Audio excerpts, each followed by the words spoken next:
Είναι πάρα πολύ γνωστό πλέον ότι έχουμε υπερπληθυσμό. Το γνωρίζουμε όλοι. Και οι εκτιμήσεις είναι ότι μέχρι το 2050 ο πληθυσμός μας θα πλησιάσει τα 10 δισεκατομμύρια. Πέραν τούτου όμως, η πρόσβαση τόσο σε οικονομικές όσο και σε θρεπτικές δίαιτες είναι σίγουρα μια πάρα πολύ σοβαρή πρόκληση. Τι θέλουν και τι χρειάζονται οι καταναλωτές?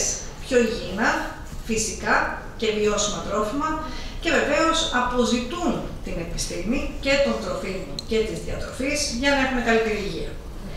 Πέραν τούτου, φαίνεται ότι αυτές οι ανάγκες μπορούν σε μεγάλο βαθμό να ικανοποιηθούν μέσω καινοτομίας, με παράλληλη προστασία, ανανέωση και αποκατάσταση του περιβάλλοντος και τη διαχείριση αλλιώς αντιμετώπισης κλιματικής αλλαγής.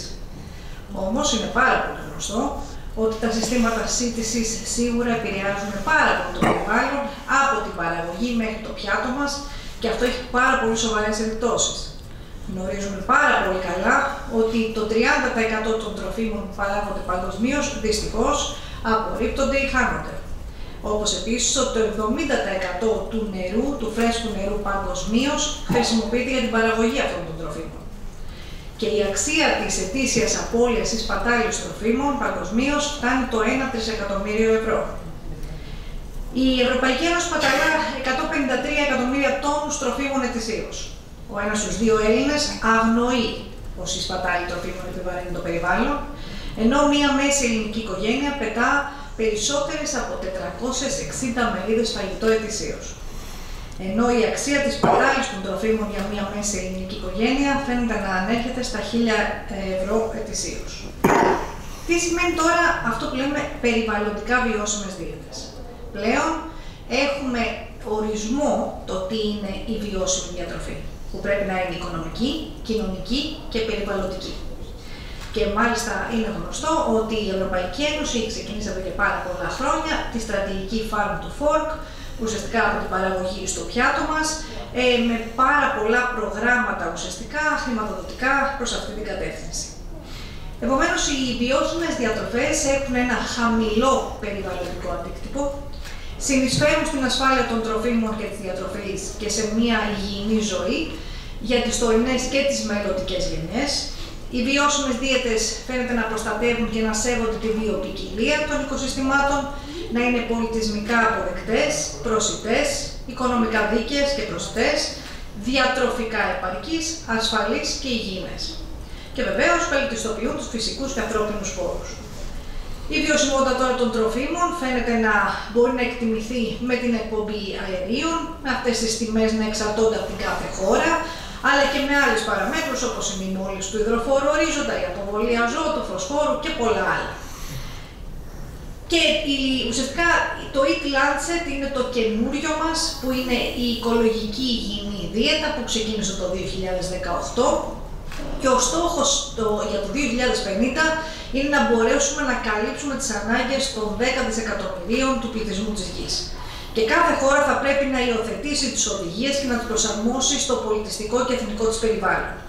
Με στόχο ουσιαστικά και το κομμάτι το οικολογικό, αλλά και το κομμάτι της υγείας. Και πάμε τώρα στη μεσογειακή δίαιτα, που ως γνωστόν δεν υπάρχει κανείς σε αυτό το χώρο, σε αυτή την αίθουσα, που να μην πει ναι, γνωρίζω ότι είναι μια καταπληκτική διατροφή. Ναι, γνωρίζω ότι θα μας σώσει, ναι, γνωρίζω ότι μειώνει τον κίνδυνο για κάθε ασθένεια. Και πράγματι ισχύει όλο αυτό. Είναι ένας τρόπος ζωής, δεν είναι μόνο τα τρόφιμα. Στην πυραμίδα πλέον της διατροφής, αυτό που θα δούμε είναι η φυσική δραστηριότητα, είναι το οικογενειακό τραπέζι, είναι το να μαγειρεύουμε με εποχιακά προϊόντα, με όλους τους τρόπους ουσιαστικά μαγειρικής που μπορεί να διατηρήσει πολύ καλύτερα τα θρεπτικά συστατικά, όπως καλή ορεινή γάστρα, όπως είναι οι πιο αργές διαδικασίες και πρακτικές, τα λαδερά μας, τα όσπριά μας και το καθεξής, και στη συνέχεια πηγαίνουμε στα επιμέρους τρόφιμα. Και μάλιστα, οι επιδημιολογικές και κλινικές μελέτες έχουν δείξει ότι τα άτομα μπορούν να ωφεληθούν σημαντικά με την υιοθέτηση της μεσογειακής διατροφής και ότι η μεσογειακή διατροφή μπορεί να μειώσει τα εμφράγματα και τα εγκεφαλικά επεισόδια ένα 30% αντίστοιχο με το όφελος ουσιαστικά από την έλλειψη στατινών. Και μάλιστα τη γνωρίζουμε επίσης ότι μια υψηλότερη συμμόρφωση με τη μεσογειακή δίαιτα μειώνει την ολική θνησιμότητα 9%, τη θνησιμότητα από καρδιαγγειακά 9%, από καρκίνο 6%, μειώνει την εμφάνιση του Alzheimer 13%, ενώ ως γνωστόν οι καριώτες ναι ζουν πολύ περισσότερο, περίπου 10 χρόνια παραπάνω από το μέσο πληθυσμό. Και βεβαίως είναι η μεσογειακή διατροφή βάσει της UNESCO αποτελεί την πολιτιστική κληρονομιά για την ανθρωπότητα. Όλα αυτά τέλεια. Φανταστικά. Πού βρισκόμαστε εμείς? Στο πάτωμα.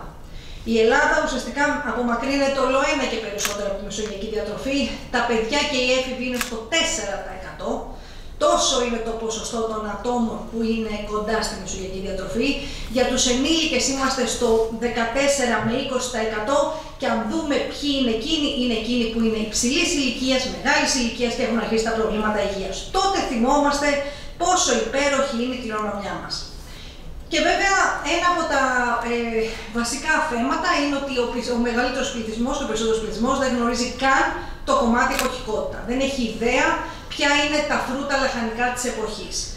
Και βέβαια είναι πολύ λογικό ότι η χαμηλότερη τιμή είναι όταν τα φρούτα και τα λαχανικά είναι εποχής. Οπότε πολλές φορές όταν ακούω ότι η Ελλάδα έχει πολύ ψηλές τιμές, πρέπει να το σκεφτόμαστε αυτό, ότι ο περισσότερος κόσμος απλά δεν γνωρίζει. Η πρόοδος βεβαίως της γεωπονίας και της τεχνολογίας έχουν αυξήσει αυτή τη διαθεσιμότητα και βεβαίως μοιραία μειώνεται όλο ένα και η γνώση. Ενώ βεβαίως εννοείται τα κατεψυγμένα λαχανικά είναι μια εναλλακτική λύση γιατί βεβαίως έχουν και πολύ καλύτερη τιμή. Πέρα τούτου όμως έχουμε και άλλα σοβαρά θέματα, όπως το γεγονός ότι υπάρχει μια μειωμένη συνολική ικανότητα μαγειρικής με τον κόσμο να επιλέγει φαγητό απ' έξω και μειωμένος χρόνος για μαγείρεμα. Γιατί πάρα πολύ απλά όλοι μας δουλεύουμε πάρα πολύ και έχουμε ελάχιστο προσωπικό χρόνο. Από το 1980 για πάνω μέχρι το 2016 έχει μειωθεί στο ίμιση ουσιαστικά ο χρόνος που αξιοποιούμε για τη μαγειρική.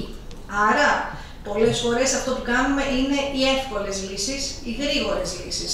Άρα, οτιδήποτε μπορεί να προετοιμαστεί ή να θερμαθεί στα μικροκύματα. Όμως, έχουμε να κάνουμε και με γύρανση. Έχουμε αυξημένο αριθμό ατόμων που ζουν μόνοι. Και αυτό περιορίζει τις διατροφικές επιλογές και βεβαίως μέχρι το 2027 το 1 τρίτο του πληθυσμού θα είναι άνω των 60 ετών.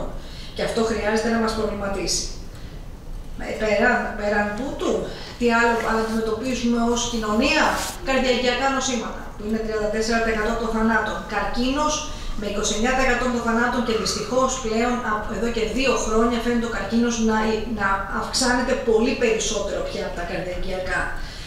Και η παχυσαρκία που έχουμε, είμαστε πάρα πολύ περήφανοι σαν χώρα, είμαστε στο top 3 της χώρες, είμαστε αν όχι νούμερο 1, γιατί υπάρχουν κάποιοι που μας ανταγωνίζονται δυστυχώς. Στην παιδική παχυσαρκία χάσαμε την πρωτιά πέρυσι από την Ιταλία, είναι πολύ κρίμα, αλλά στην ενήλικη παχυσαρκία ευτυχώς πάμε πάρα πολύ καλά, είμαστε νούμερο 1 ξανά, άρα έχουμε σαν κοινωνία, σαν χώρα πάμε θαυμάσια. Αυτό πρέπει να μας προβληματίσει πάρα πολύ.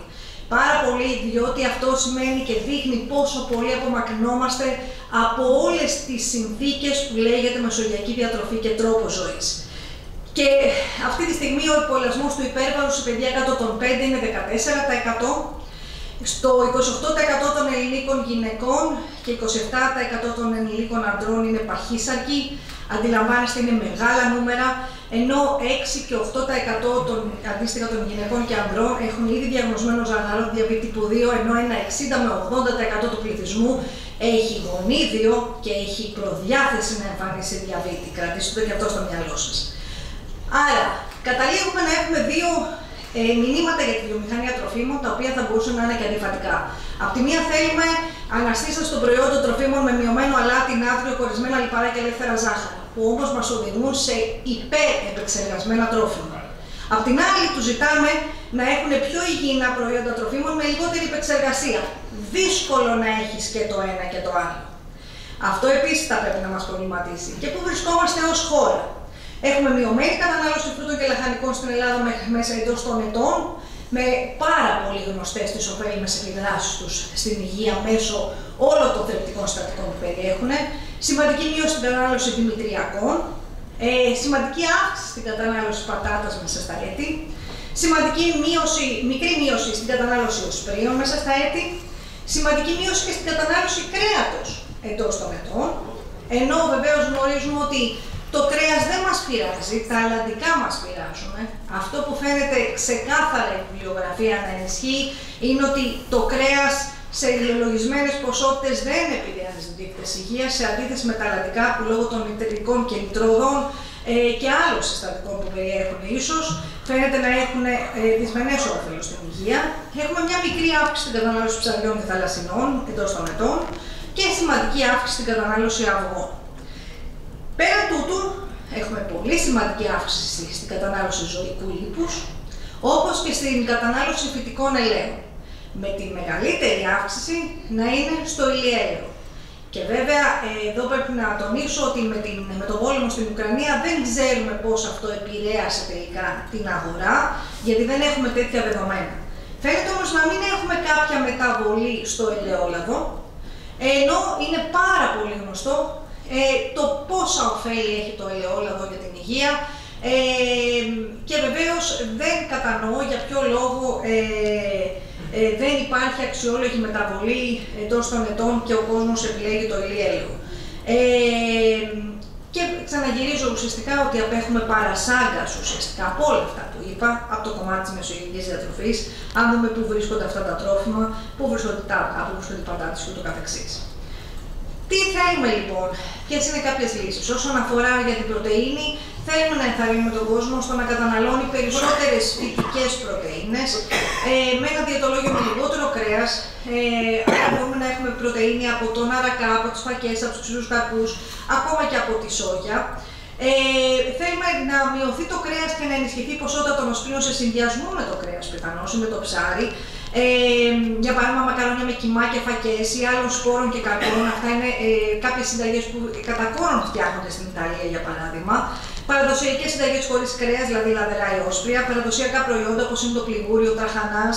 Χρήση νέων παραλλαγών παραδοσιακών συνταγών, π.χ. μουσακά με φακές αντί για κιμά ή μπιφτέκι σόγιας ή οσπρίων με λαχανικά. Για το σίδηρο βεβαίως θέλουμε συνδυασμό ζωικής και φυτικής πρωτεΐνης και βεβαίως άφθονη βιταμίνη C, δηλαδή από φρούτα και λαχανικά. Ενώ για την B12 αυτό που θέλουμε είναι γαλακτοκομικά προϊόντα, τα ψάρια μας και βεβαίως εμπλουτισμένα τρόφιμα όπως φυτικά ροφήματα, ενώ μην ξεχνάμε ότι χρειάζεται να υπάρξει μείωση των απορριμμάτων με τρόφιμα. Και το νούμερο ένα ο συνδυασμός τροφίμων που δυστυχώς απορρίπτονται στα σκουπίδια είναι τα φρούτα και τα λαχανικά. Άρα οι βασικές αρχές εδώ είναι να καταναλώνουμε λιγότερο κρέας και πλήρη γαλακτοκομικά, να προτιμούμε την αγορά τοπικών προϊόντων, δηλαδή την εποχικότητα, και να πετάμε λιγότερα σκουπίδια ανακυκλώνοντας. Σας ευχαριστώ θερμά για την προσοχή σας.